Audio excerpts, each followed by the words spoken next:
Le Barça doit-il avoir des regrets pour ne pas avoir signé Arda Güler? Quelles sont les différences entre Güler et Lamine Yamal? Les espoirs que doit avoir le Barça sur Lamine Yamal, c'est qu'on va voir dans cette vidéo.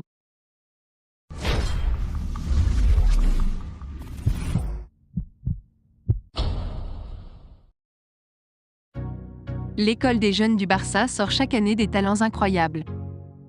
Après Gavi il y a 2 ans et Baldé l'année passée, le FC Barcelone place de gros espoirs en Lamine Yamal. Au niveau financier, le club ne peut plus rivaliser avec les autres géants d'Europe. Il a été secoué par le récent transfert d'Arda Güler, le prodige turc du football vers le Real Madrid. Mais finalement, ce transfert avorté est peut-être une bonne chose, car Lamine Yamal et Güler occupent la même position sur le terrain. Si Arda Güler était arrivé au Barça, on se demanderait toujours s'il n'aurait pas ralenti la progression d'un Lamine qui a besoin d'être encadré et protégé sans pour autant freiner sa croissance. Comparer les joueurs est toujours délicat, mais en même temps inévitable. Ces derniers jours, de nombreux supporters barcelonais ont été enthousiasmés par l'enfant prodige du football turc.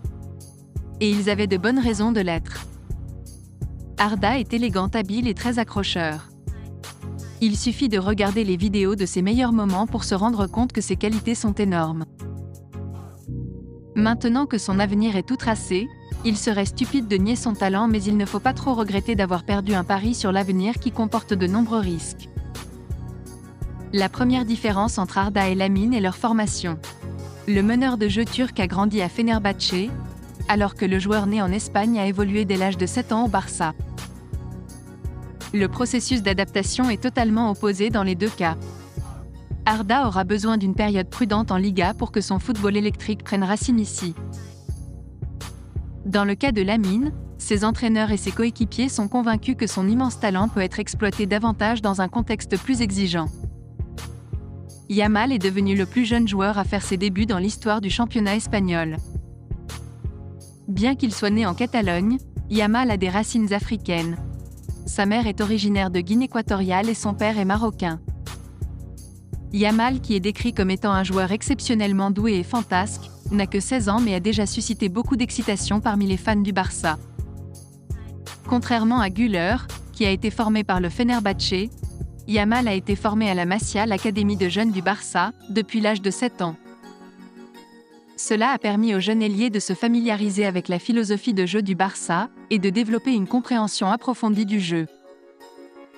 Le club a l'intention de prolonger le contrat de Yamal quand il aura 16 ans, le liant au Barça pour 5 années supplémentaires. Les dirigeants du club sont convaincus que Yamal est destiné à un grand avenir et envisagent de l'intégrer progressivement dans l'équipe première. Le jeune prodige a déjà même participé à la pré-saison avec l'équipe première aux États-Unis. Yamal n'est pas seulement considéré comme un joueur d'avenir, mais aussi comme un atout pour l'équipe actuelle. Il est prévu que le jeune talent fasse la navette entre l'équipe B et l'équipe première au cours de la saison à venir.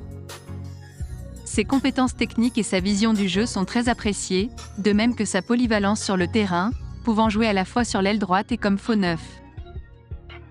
Avec des joueurs comme Ansu Fati et Ferran Torres qui ont été étiquetés comme transférables par le club, le chemin semble dégagé pour Yamal. En dépit du coup dur que représente la perte de Güler, le Barça voit un avenir prometteur avec Yamal. C'est un signe clair de l'engagement du club à développer des talents locaux et à continuer à rivaliser au plus haut niveau. Le parcours de Yamal sera certainement fascinant à suivre dans les années à venir.